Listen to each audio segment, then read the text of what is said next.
AI can now outread you, outremember you, and outresearch you instantly.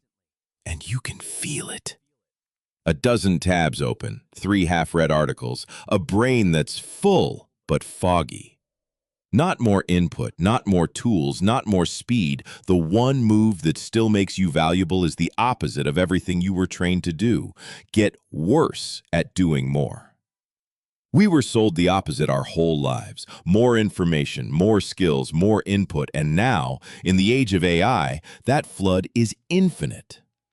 A machine can hand you more knowledge in 1 second than you could absorb in a year.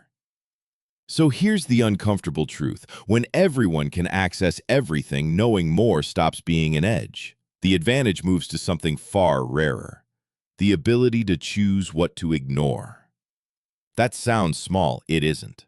In a world where every answer is one search away, the winner isn't the person with the most answers. It's the one who asks the sharpest question and refuses to be pulled in 1,000 directions before they find it. Today, we're breaking down how the sharpest minds use subtraction, not addition, and why less is about to become the most valuable skill you can build. 1. Subtract your inputs.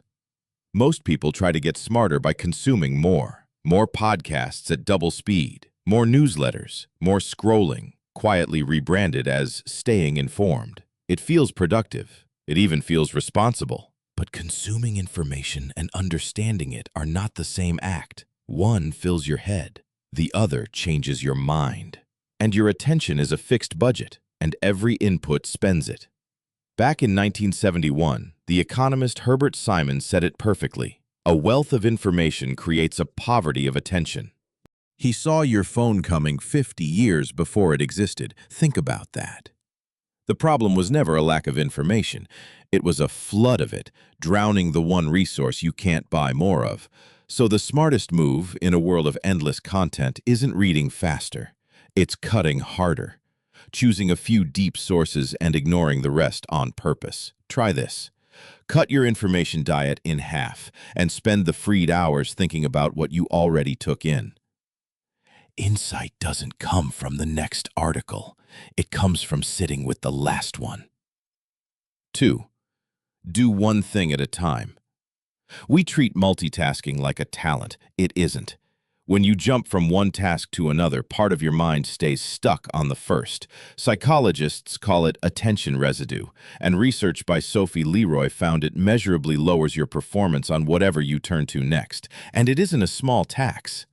Researchers have estimated that constantly switching between tasks can cost you up to 40% of your productive time, nearly half your day, lost not to laziness, but to the act of switching itself. You answer one message in the middle of a task, and for the next several minutes, a piece of your mind is still writing that reply while your eyes only pretend to read the next thing.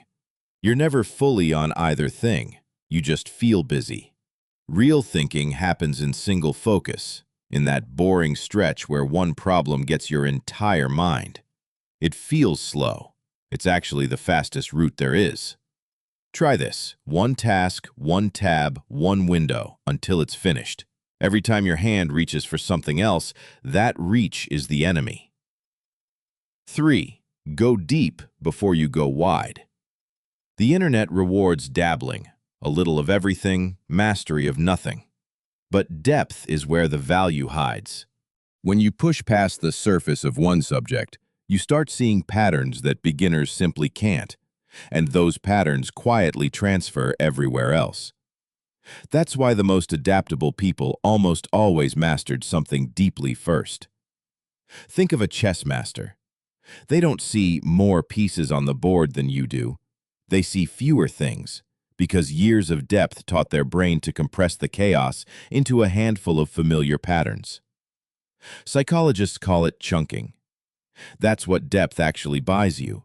Not more information, but a mind that can hold a complex world in a few meaningful shapes. Depth teaches you what real understanding actually feels like. And once you know that feeling, you can move into new fields fast, because you know when you truly get it, and when you're faking it. Start narrow. Go deep. Expand later. A mind that has gone all the way down one well learns faster than a mind that only ever splashed in puddles. Wide is cheap now. Anyone can skim. Deep is what's become scarce. 4. Say no to almost everything. Warren Buffett is often quoted saying the difference between successful people and very successful people is that the very successful say no to almost everything. He once described it with a simple image. Imagine you had a punch card with only 20 slots, 20 decisions for your entire life. You'd think hard before spending one. You'd let 1,000 good opportunities pass to protect the few great ones. Steve Jobs put it another way. Focus isn't saying yes to the thing you work on. It's saying no to the 100 other good ideas. And that's the trap. It's easy to say no to garbage. What drains the sharpest minds is all the good options. Every yes is a silent no to depth somewhere else. So smart people guard their attention like it's the rarest thing they own. Because it is. Time you can borrow back with a late night. Money you can earn again. But attention spent on the wrong thing is simply gone. And no one hands it back. Quick gut check before we go deeper, because this next part exposes almost everyone. Right now, how many browser tabs do you have open? And how many half-finished things are quietly running in the back of your head? Drop the number in the comments, just the number. It's a snapshot of how divided your attention really is, and it's usually higher than we admit.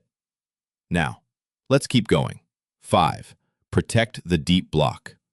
Focus isn't a switch you flip. It's a state you have to defend. The great thinkers didn't grind 16 hours a day. They protected a few undisturbed ones and let the rest breathe. Darwin did his serious work in short, fiercely guarded windows and walked the gardens the rest of the time. Cal Newport built an entire framework around this and called it deep work, the ability to concentrate without distraction on something genuinely hard. His argument is simple and a little scary. This skill is becoming rarer and more valuable at the exact same time. Rare and valuable, that's the literal definition of an edge. And the strange part is that this edge is open to almost anyone. Not because it's hard to understand, but because almost no one is willing to be that bored, that undistracted, for that long. Try this. One 90-minute block a day. No phone, no notifications, one hard thing. Guard it like an appointment you would never cancel. Because in a distracted world, that block is where you pull ahead. 6. Chase one thing, not a list. Here's a strange piece of history. In his book Essentialism, Greg McKeown points out that the word priority came into English around the 1400s, and for the next 500 years, it stayed singular. It meant the single most important thing. Only in the last century did we start saying priorities, as if you could have 10 first things at once. You can't. When everything is a priority, nothing is. The sharpest people quietly refuse the list. They pick the one thing that matters most this season, and they let it bend everything else around it. A dozen half-pursued goals will always lose to one goal pursued with your whole weight behind it. Ask almost anyone who built something that mattered, and they'll tell you the same thing. The hard part was never finding good ideas. It was killing the good ones to protect the single great one. Try this. Ask yourself a brutal question. If I could only accomplish one thing in the next 90 days, which one would make the rest easier or irrelevant?